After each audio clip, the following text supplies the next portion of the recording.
현재 일본에서 진행 중인 한국에 대한 강경책이 뜻밖의 방향으로 전개되고 있다는 소식입니다. 특히 일본 정치계에서는 가장 껄끄러워하는 미국의 의원들까지 일본을 비판한다고 하는데요. 이 와중에 바이든 대통령은 일본의 수출 규제를 정면으로 내치고 있는 새로운 조치를 마련 중입니다. 일각에서는 미국에서 전반적으로 일본 정부가 벌여놓은 각종 폐해들을 정리한다는 이야기도 나옵니다. 가장 큰 원인은 일본의 무리수라고 전해지는데요. 일각에서는 일본은 정치계의 무리수가 도를 넘었는데 이것이 대부분 국내에서 한정되었지만 이제 국제 무대로 넘어오는 형국이라고 제기됩니다. 실제 최근 개최된 G7 회의에서는 스가 총리는 도쿄올림픽에 대한 개최의 지지를 강력히 요구했습니다. G7 정상들이 나서서 도쿄올림픽 개최를 전적으로 찬성해달라는 요구를 펼친 것입니다. 이제 막 백신 접종이 시작되었고 전 세계적으로 아직은 위험천만한 상황에 스가 총리의 이러한 요구는 G7 각국 정상이 난색을 표했다고 합니다. 일본의 마이니치 신문에 따르면 스가 총리는 G7 화상회의에서 도쿄올림픽 지지 선언을 매우 적극적으로 요구했는데 영국 총리 등이 크게 난색을 표했다는 것입니다. 하지만 일본이 너무 적극적으로 나오다 보니 그렇다면 간결하게 일본 올림픽 개최의 의지에 대해 지지를 보낸다고 결의문 문구를 수정하고 되도록 간결하게 하자고 바꾼 다음에야 해당 결의문이 발표가 된 것입니다. 이것은 도쿄올림픽 자체를 지지한다는 뜻이 아니고 일본에 대한 개최 의지를 지지한다는 결의문이었습니다. 문제는 그 다음이었는데요. 스가 총리는 인터뷰에서 마치 G7 국가들이 도쿄올림픽에 전적인 지지를 보낸 것처럼 말하면서 G7 정상 모두의 지지를 얻을 수 있었고 매우 든든하다라면서 교묘하게 내용을 바꿨습니다. 마이니치 신문은 아직도 올림픽 개최를 취소해야 한다는 일본 국민이 절반을 넘고 있는 데다가 서양 정상들도 올림픽에 대해서 경계가 매우 큰 상황이며 바이든 미국 대통령의 경우 올림픽은 과학에 기반해야 한다라면서 다소 부정적인 입장을 펼치고 있습니다. 일본 정부가 G7 정상들의 의견도 아랑곳하지 않는 모습인데요.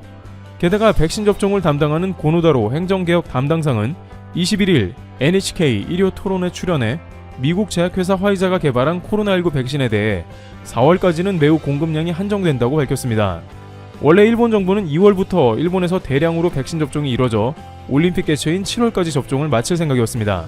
그러나 화이자 백신은 전 세계에서 수요가 많아 현재 공급이 턱없이 부족한 상황이기 때문에 제대로 일본에서 집단 면역이 갖춰져서 올림픽이 치러질 것이라는 기대는 애초에 무리였던 것입니다. 그러나 일본 속담에 거짓말이라도 100번 우기면 진실이 된다는 말이 있듯이 날조로 이어집니다. 특히 최근 대표적인 것이 램지어 교수의 논문 날조인데 이것이 미국 주류 사회까지 자극을 했다는데요. 기존 위안부에 관해서는 원래는 한인 사회를 비롯해 한인 유학생 중심으로 반대운동이 벌어졌으나 어제자로 급기야 미국의 핵심 의원들이 램지어 교수의 논문을 비판하며 그 화살을 일본으로 돌리기 시작합니다.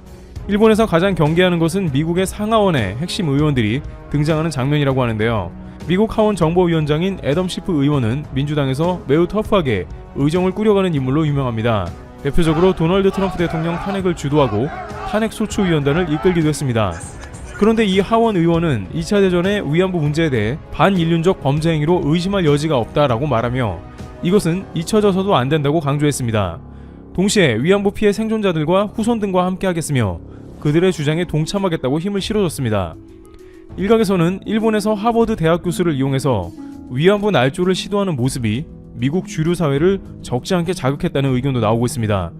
미국은 따져보면 엄연히 진주만 사태를 겪은 당사자로 일본에 대한 큰 피해를 본 국가임을 봤을 때 2차 세계대전 관련한 이슈는 최대한 조용히 처리하거나 미국 사회에서 드러내지 않는 것이 괜찮은 전략이기도 하고 예전보다 개인의 인권 문제가 중요시되고 2020년에는 미국 사회 전반에 평등을 추구하는 움직임이 거세진 상황에 일본에서 미국 지성의 중심이라는 하버드 교수를 통한 논문 날조는 지나친 무리수였다는 의견도 제기됩니다.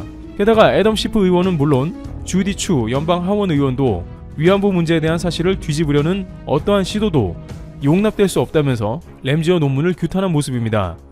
여기에 기존 한국계 미국 국회의원들까지 가세하여 들불처럼 일본의 위안부 문제를 문제 삼기 시작해서 그야말로 역효과를 제대로 맞고 있는 상황입니다. 특히 이스라엘 헤브루 대학의 헤럴 교수는 램지어 교수의 일본 간토 만행에 관한 논문을 이미 삭제했다고 밝혀서 과거의 한국과 비슷한 역사를 가지고 있는 유대인 세력도 일본의 움직임을 주시하는 게 아니냐는 의견도 나왔습니다. 현지 한인들은 이번 램지어 사태는 미국 사회를 오히려 달궈놓은 형국이 되고 있다고 전하고 있습니다. 램지어 교수 한 명이 쏘아올린 작은 공이 미국의 주류인 국회의원과 유대계조차 등장시킨 모습이 나온 것이죠.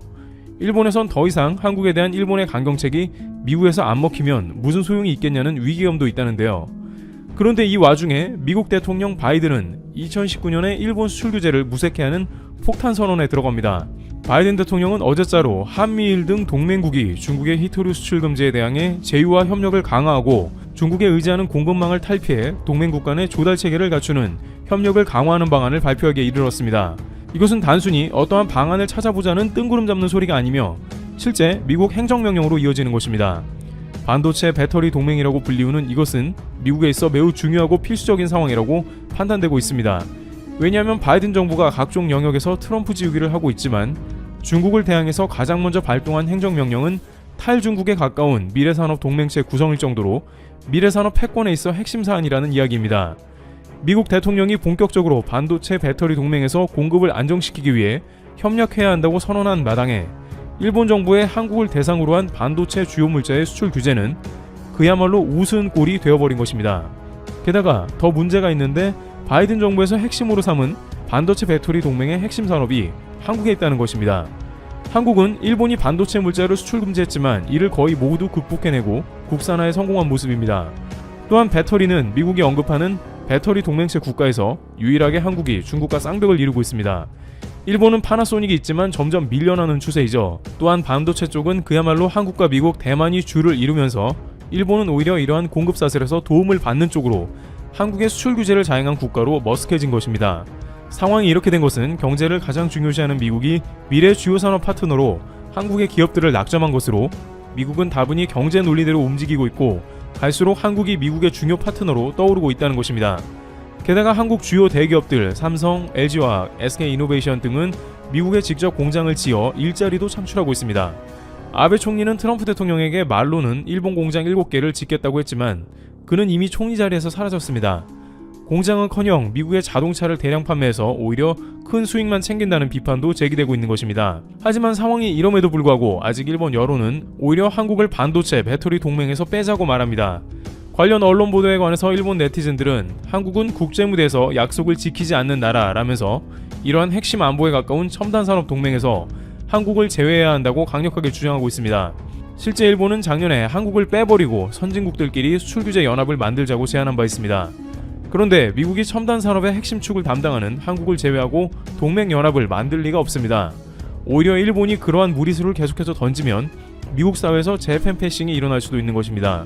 최근의 위안부 논란도 일본의 억지 주장이 반복되자 미국 사회가 이에 대해 목소리를 낸 것이기 때문에 경제 분야에 대해서도 일본이 한국을 퇴출하자는 의견을 낸다면 비슷한 국면이 나올 수 있습니다.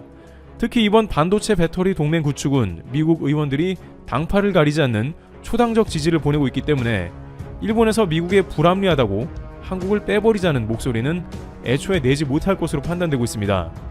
이와 같이 일본은 흐름을 못 읽고 무리수를 반복합니다만 인권 문제에 대한 우려와 한국의 중요한 포지션으로 인해 오히려 외교 무대에서 곤란을 겪고 있는 모습입니다. 그러다가 자칫 국제 무대에서 도태될 수 있다는 의견도 나옵니다. 반면 한국은 계속해서 국가의 위상이 올라가면서 미국의 주류 사회에서도 한국을 지지하는 등 첨단 산업을 바탕으로 지속적으로 글로벌 사회에서 중요한 국가로 거듭나고 있는 모습입니다. 트래블튜브 여기서 마치겠습니다. 감사합니다.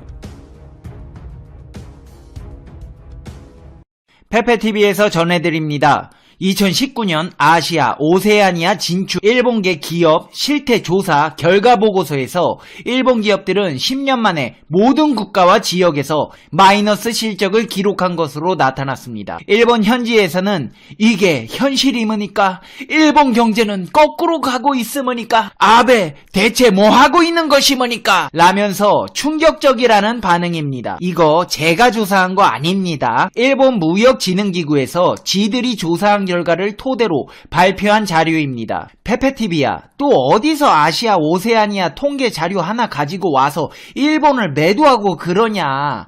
일본은 강대국이야. 일본이 그럴 리가 있냐?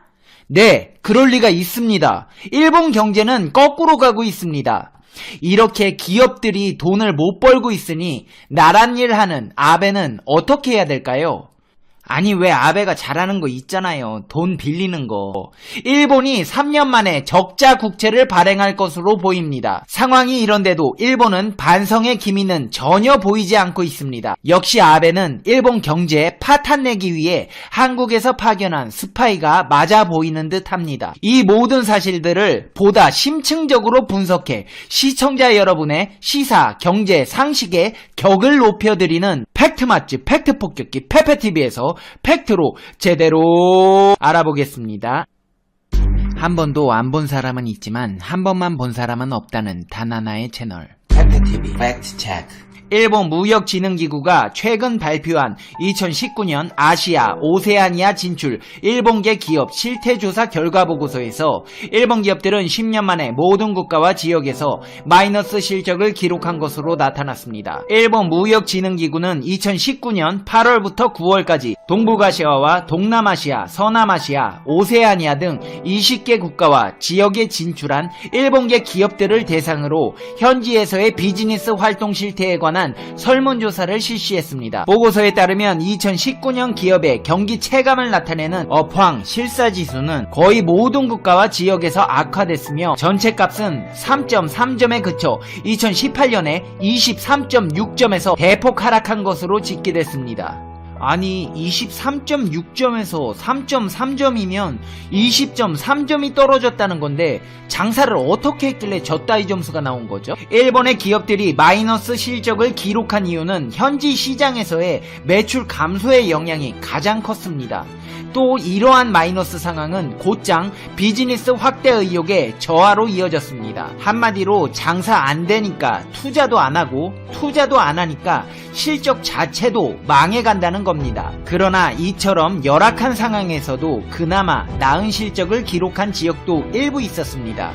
미얀마가 37.0으로 가장 높았고 캄보디아와 베트남이 각각 29.9와 20.2점으로 그 뒤를 이었습니다. 경기 체감이 가장 심하게 둔화된 곳은 동북아시아 지역으로 중국과 한국, 대만, 홍콩 지역이 뽑혔으며 이외에 대부분 국가와 지역에서도 마이너스를 기록했습니다. 아베 신조씨, 한국한테 그따위로 과거사 반성 못하고 개인적인 감정 섞어서 공사 구분 못하고 그러니까 동북아 무역 폭락하고 다른 나라들에서도 일본 거 안 사고 그런 거예요. 하지만 일본 아시아, 오세아니아 기업들의 실적 악화의 이유는 한국 무역 보복 이외에도 더 있습니다. 미중 무역 마찰 등 통상 환경의 변화에 대한 영향도 무시할 수 없는데요. 이에 대해서 부정적인 영향이 명백히 있다고 응답한 기업의 비율은 싱가포르가 19.5%로 가장 많았고 태국은 18.1%, 말레이시아는 17.9% 순이었습니다. 여기에 플러스와 마이너스, 양면성 영향이 있다를 포함하면 말레이시아가 33.6%로 가장 높고 싱가포르와 태국이 각각 29.3%와 29.2%로 비슷한 수준을 나타냈습니다. 반면 베트남과 필리핀은 긍정적인 영향이 있다고 응답한 기업의 비율이 각각 7.1%와 5.7%로 비교적 높았습니다. 하지만 뭐니뭐니 해도 일본 기업들 눈에서 눈물 나게 하는 건 역시 대한민국입니다. 올해 일본에 대한 무역 수지 적자가 16년 만에 최저치를 기록할 것으로 전망됩니다. 올 들어 글로벌 업황 부진을 겪고 있는 반도체 기업의 장비 수익 감축과 국제유가 하락에 따른 석유화학 수입액 감소 등의 영향이 크지만 최근 확산한 일본제 불매운동으로 소비재 수입이 줄어든 것도 상당한 요인이 됐다는 분석입니다. 아니 불화수소같이 필요한 건 안 팔겠다면서 후쿠시마 농수산물 같은 것만 사가라고 하면 니들 같으면 사겠니? 생각 좀 하면서 살자. 특히 한국 정부가 일본의 수출 규제를 계기로 추진 중인 소재, 부품, 장비 분야 경쟁력 강화 대책이 성공할 경우 장기적으로 일본 무역 역조에 큰 흐름이 바뀔 수 있다는 업계에 기대 섞인 전망도 나오고 있습니다. 산업통상자원부와 한국무역협회 등에 따르면 올 들어 지난달 말까지 대일본 무역 수지 적자는 163억 6,600만 달러로 지난해 같은 기간 206억 1억 1,400만 달러보다 20.6%나 줄었습니다. 역대 1월부터 10월 기준으로 따지면 2003년 이후 가장 적은 적자를 낸 것입니다. 이런 추세라면 역시 2003년 이후 16년 만에 처음으로 연간 대일 무역 적자가 200억 달러를 밑돌게 됩니다. 역대 최고치였던 지난 2010년의 절반 수준에 그치는 셈입니다. 한국의 10대 무역 상대국 가운데 올해 무역 역조를 보이는 나라는 일본과 대만밖에 없습니다. 대만에 대해서는 올 3분기까지 무역 적자가 2천만 달러도 채 되지 않아 일본과는 비교가 되지 않습니다. 이처럼 올 들어 대일 무역 역조가 개선된 것은 수입 감소폭이 수출을 크게 웃돌았기 때문입니다. 한마디로 무역 보복으로 안 팔겠다니까 안 산 겁니다. 당연한 결과입니다. 정부 관계자는 일본 수출 규제 이후 소재, 부품, 장비, 산업의 중요성에 대해 정부와 민간의 인식이 높아졌다면서 단기간 내에 큰 성과를 기대하기는 어렵겠지만 이를 계기로 고질적인 대일 무역 역조의 흐름이 바뀔 수도 있다고 진단했습니다. 그러면서 결과적으로 일본의 수출 규제는 한국에 좋은 보약이 됐고 일본은 재발등을 찍은 셈이 됐다면서 그러나 여전히 불확실성이 크기 때문에 차분하게 대응하면서 산업 경쟁력 제고를 위한 노력을 계속할 것이라고 밝혔습니다. 이렇게 일본은 아픈 줄도 모르고 지들 발등을 찍고 있습니다. 아니 아베씨 보이지 않는 손이라고 못 들어봤어요? 경제학의 아버지 애덤 스미스가 저술한 국부론이라는 책이 있습니다. 애덤 스미스가 국부론에서 말한 보이지 않는 손의 핵심은 바로 개인의 이기심입니다. 상인이든 농부든 기술자든 세상의 시장이란 틀 안에서 살아가는 인간의 공통적 목적은 바로 이익 추구이며 자신의 이익을 위해 각자 개인이 이기심을 발휘함에 따라 시장의 균형이 맞춰진다는 것입니다. 수요와 공급의 법칙으로 이 말을 설명할 수 있는데 시장의 수요량과 공급량에 의해 상품의 가격이 결정되고 역으로 상품의 가격이 적절한 수요량 및 공급량을 결정짓는 역할도 한다는 것입니다. 단순히 말해 공급과 수요의 법칙에 의해 가격이 결정되고 이후 가격 변동에 따라 공급과 수요가 마찬가지로 적절히 조정될 것이라는 것입니다. 시장은 원래 이렇게 시스템적으로 설정되어 있기 때문에 국가나 정부가 개입할 여지가 별로 없으며 규제나 조치를 취하지 않고 시장에 맡겨두는 것이 가장 좋다는 주장입니다. 한마디로 개인의 사익 추구가 공익을 증진시킨다는 이론입니다. 아니 나 이거 초등학교 때 사회 시간에 배운 건데 일본 초등학교에서는 안 배우나 봐요. 그러니까 맨날 세계적인 투자가 짐 로저스 씨가 아베 씨 뒤에서 경제 개뿔도 모른다고 맨날 말하고 다니잖아요. 짐 로저스 씨 아주 요즘 나보다 더 아베 씨 얘기하고 다니는 것 같아요. 상황이 이렇다 보니 일본에서는 세수가 감소해서 3년 만에 적자 국채를 발행할 것으로 보입니다. 올해 일본 국가의 세수가 당초 62조 4,950억 엔에서 크게 줄 것으로 알려졌습니다. 미중 무역 마찰 등 영향으로 일본 기업의 수출이 부진한 가운데 기업으로부터 법인 세수 부진이 주된 원인이라고 감액폭은 1조에서 2조엔 규모가 될 전망으로 올해 보정 예산안에서 3년 만에 적자 국채가 발행될 전망이라고 밝혔습니다. 세수 감소의 주요 원인은 법인세 감소